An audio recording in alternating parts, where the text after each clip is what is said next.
Salut tout le monde, on est parti aujourd'hui pour le 1214e épisode de l'After Zap Image et on va donc débuter avec le programme de la journée pour la Coupe d'Afrique des Nations. Match d'ouverture ce soir à 17h entre le Cameroun et le Burkina Faso. On aura deux matchs aujourd'hui, on aura un match un petit peu plus tard dans la soirée à 19h avec le match entre l'Éthiopie et le Cap-Vert. On enchaîne les amis avec une petite information justement qui concerne la sélection sénégalaise puisque trois cas de Covid ont été détectés au sein de la sélection sénégalaise et ce sont des joueurs qui font partie vraiment de l'effectif, hein. Ce sont vraiment des cadres importants. On peut noter notamment un cas positif pour Edouard Mendy, Kalidou Koulibaly ou encore Famara Diédhiou. On enchaîne les amis avec le résultat du seul match de Ligue 1 qui se jouait hier du côté de Bollaert. Le Racing Club de Lens recevait le Stade Rennais dans un match de haut de tableau entre deux équipes qui ont des ambitions, hein, évidemment sur cette saison.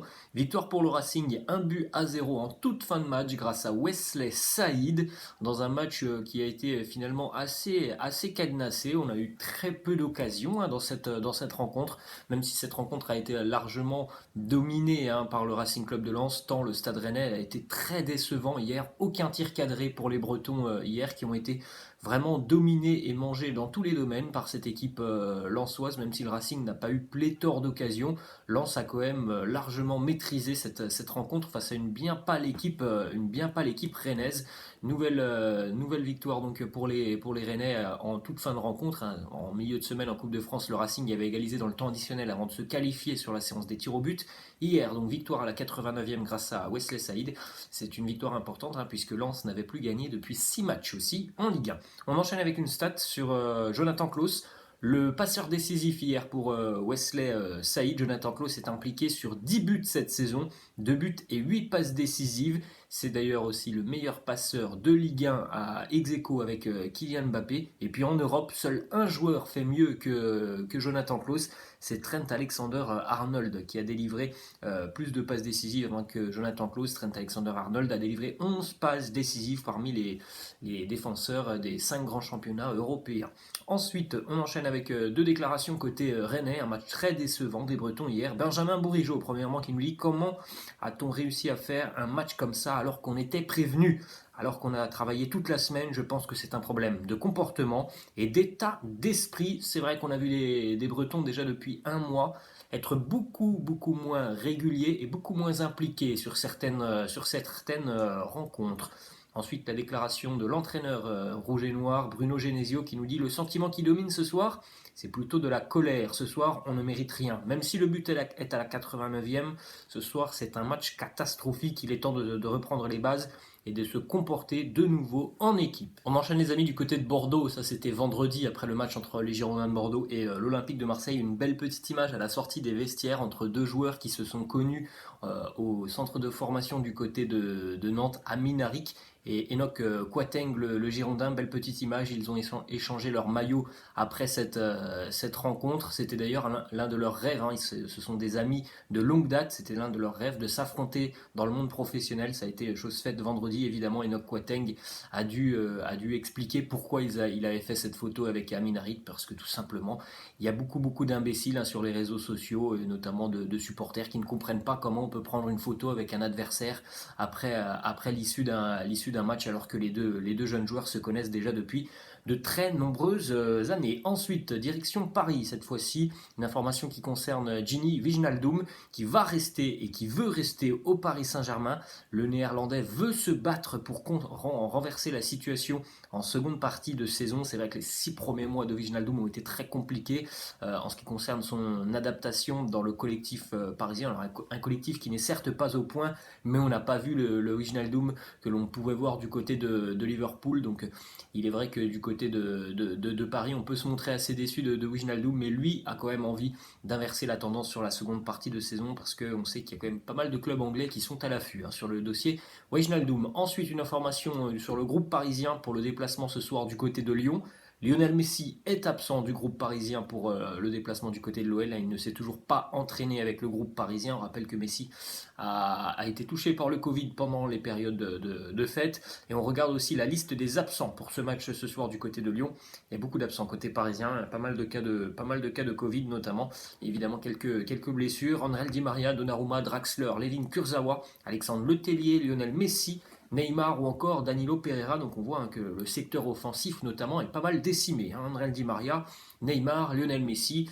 Ce soir, il faudra donc un grand Kylian Mbappé du côté de Lyon. Ensuite, une information justement qui concerne Neymar. Le grand retour de Neymar à l'entraînement est prévu dans 3 semaines. Mauricio Pochettino s'est exprimé hier et a annoncé que Neymar était dans les temps qui étaient prévus pour son retour. Donc d'ici à la fin du mois de janvier, le Ney fera son grand retour sur les terrains d'entraînement. Ensuite, information qui concerne Kylian Mbappé et son avenir, Paris Saint-Germain, Real Madrid, c'est toujours le dilemme. D'après le quotidien Le Parisien, le PSG garde toujours espoir pour Kylian Mbappé, puisqu'à l'heure actuelle, aucune décision ne serait prise par Kylian Mbappé, qui a déjà accepté son transfert raté de la saison passée. Il se laisse encore le temps de la réflexion. Il est toujours heureux à l'heure actuelle du côté de Paris. Est-ce que ça sera suffisant pour le prolonger? Eh bien ça, on le verra dans les prochaines semaines, prochains mois. En tout cas, ça reste encore une option plausible pour le Paris Saint-Germain de conserver Kylian Mbappé.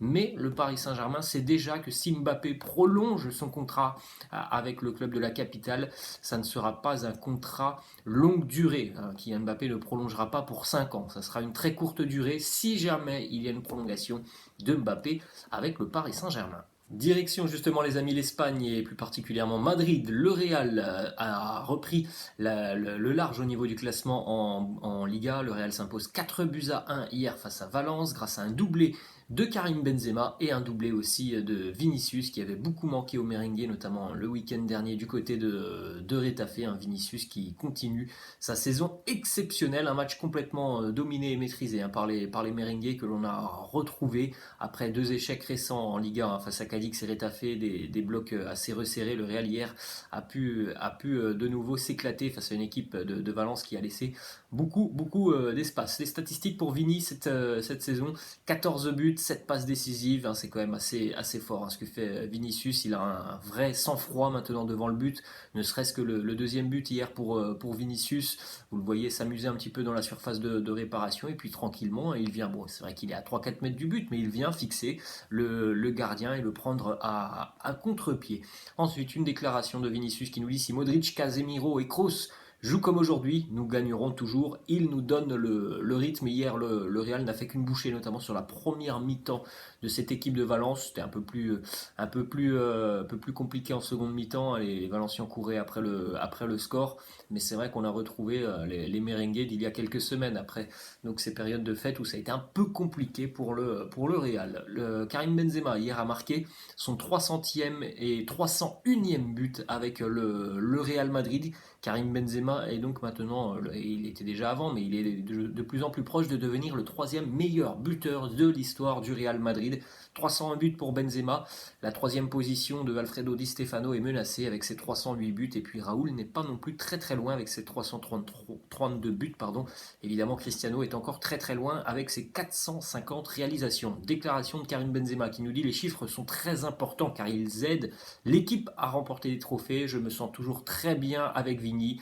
Je suis là pour l'aider parce que je connais son potentiel et je sais que c'est un grand joueur pour nous. C'est tout simplement le meilleur duo d'Europe que l'on a du côté de Madrid avec Benzema et Vinicius qui sont aussi les 2 meilleurs buteurs du championnat espagnol. On enchaîne aussi avec une déclaration de Carlo Ancelotti qui nous parle du penalty accordé au merengue juste avant la mi-temps, penalty transformé par Karim Benzema. Ancelotti qui nous dit: Valence utilise le mot vol dans son compte officiel. Je ne sais pas quoi dire. Nous avons bien joué et méritons de gagner. Le penalty nous a aidé à ouvrir le score, mais nous avons joué un match complet.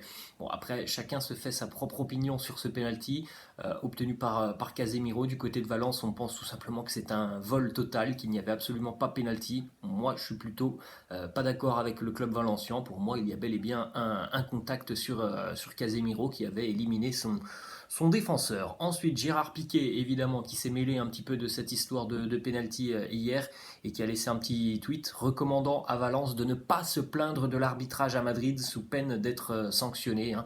Gérard Piqué qui adore envoyer des petits pics au Real Madrid. On rappelle les amis d'ailleurs que le Real et le Barça se retrouveront la semaine prochaine en Arabie Saoudite pour la Super Coupe d'Espagne. Du côté du Barça justement, contre-performance pour les Catalans hier à l'extérieur, égalisation de Grenade à la 89e minute, très joli but de Puertas, c'est Luc de Jong qui avait ouvert le score en seconde mi-temps à l'heure de jeu, là aussi un très joli but de la tête de Luc de Jong. Gavi expulsé à la 80e pour un deuxième carton jaune, une vilaine faute de Gavi. C'est un nul plutôt logique, hein, même si évidemment c'est toujours dommageable d'encaisser un but en toute fin de match. C'est vrai que Grenade a quand même pas mal poussé, hein, notamment sur la seconde mi-temps, donc bon, c'est pas non plus illogique de voir cette équipe andalouse égalisée sur la fin de rencontre. Le Barça a beaucoup reculé, hein, notamment sur les 15-20 dernières minutes. Petite stat sur Dani Alves qui a délivré une passe décisive hier à Luc de Jong, un très joli centre de Dani Alves pour Luc de Jong. C'est un record aussi pour Dani Alves qui est devenu hier le plus vieux joueur de l'histoire du Barça en Liga. Il a devancé son ex-coéquipier Pinto. Je pense que vous vous souvenez du gardien du Barça avec les tresses. 38 ans et 247 jours, hein, pour Dani Alves hier avec les Catalans. Déclaration de Xavi, l'entraîneur du Barça, qui nous dit c'est la même fin et le même film qu'à Pamplune face à Osasuna. Nous devons défendre avec le ballon et nous devons avoir plus de patience. C'était un match où nous devions mener 2-0. Ce sont nos erreurs, nos manques d'expérience et nous devons être autocritiques. On aurait dû aller jouer beaucoup plus chez eux sur la fin de la seconde mi-temps. On a bien pressé et bien dominé.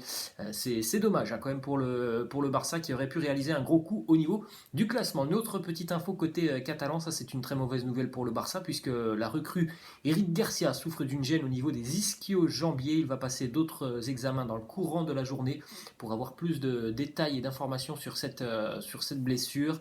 Ah, ça sent quand même pas très bon en général, hein, une gêne au niveau des ischio-jambiers. Direction l'Angleterre maintenant les amis avec Direction l'Angleterre maintenant les amis avec une élimination pour Newcastle hier en FA Cup, la Coupe d'Angleterre. Newcastle éliminé par une équipe de Division 3 et non Division 4 comme c'est inscrit sur la photo. Cambridge qui est venu s'imposer hier du côté de St James Park, 1-0. C'était d'ailleurs aussi le premier match de Kieran Trippier sous ses nouvelles couleurs. Direction l'Allemagne maintenant les amis, on fait un petit point sur les résultats de cette 18e journée en Bundesliga. Encore une fois pas mal de buts inscrits hier en Allemagne. Leverkusen, Berlin, l'Union Berlin 2-2. Victoire de Leipzig face à Mayence 4-1. Match nul entre Fribourg et Bielefeld 2-2. Victoire d'Offenheim 3-1 face à Augsbourg. Match nul 0-0 entre Greuther Fürth et Stuttgart. Et victoire renversante du Borussia Dortmund 3-2 du côté de Francfort. Pourtant l'Eintracht menait 2-0 à la mi-temps grâce à Raphaël Borré avant qu'en fin de match, hein, le Borussia ne renverse cette rencontre. Torgan Hazard marque à la 71e, Jude Bellingham 87e et Mahmoud Daoud marque et délivre le Borussia Dortmund à la 89e minute dans un match qui a été vraiment à sens unique sur la seconde mi-temps. Stat aussi pour Christopher Nkunku qui a été décisif hier avec le RB. Il est entré à la mi-temps, Christopher Nkunku. Il délivre une passe décisive à la 47e. Il marque le troisième but du RB à la 56e et à la 61e. Il délivre une deuxième passe décisive, donc entrée à la mi-temps en l'espace d'un quart d'heure. Un but, deux passes D pour Christopher Nkunku, auteur d'une énorme saison avec le RB Leipzig. Direction l'Italie maintenant et ça concerne aussi l'Allemagne. Le buteur polonais Krzysztof Piatek vient d'être prêté par le Hertha Berlin du côté de l'Italie avec la Fiorentina. On rappelle quand même que le Hertha l'avait acheté 24 millions d'euros en 2020 et il n'a inscrit que 17 buts en 69 matchs avec le Hertha. Krzysztof Piatek avait explosé il y a 3-4 ans maintenant du côté du Genoa en Italie. Ensuite, autre information côté Italie, ça concerne l'AC Milan. Paolo Maldini qui annonce que les discussions pour les renouvellements de contrat de Théo Hernandez sont plutôt très bien avancées, comme celle d'Ismaël Benasser. Le club discute aussi avec Raphaël Leao, donc ça sent très bon, hein, pour prolonger ces trois joueurs qui ont un énorme potentiel. Et on va terminer les amis avec une information du côté du Napoli. Lorenzo Insigne, légende du club napolitain qui est à Naples depuis 11 ans maintenant, s'est engagé hier du côté de la Major League Soccer au Canada avec Toronto. Alors il touchera un salaire annuel d'un petit peu moins de 12 millions d'euros, assorti d'un bonus par saison de 4,5 millions d'euros. Lorenzo Insigne sera officiellement un joueur de Toronto à partir du 1er juillet, c'est-à-dire qu'il va terminer la saison avec son club de cœur, le Napoli, où il a joué évidemment à plus de 450 matchs pour être décisif un petit peu plus de 200 fois avec le Napoli, hein, que ce soit en termes de but ou de passes décisives. Voilà les amis, la fin de cet After Zapima, j'espère que ça vous a plu. N'hésitez pas, comme d'habitude, à lâcher un petit pouce bleu, je vous laisse, je vous dis à la prochaine, ciao.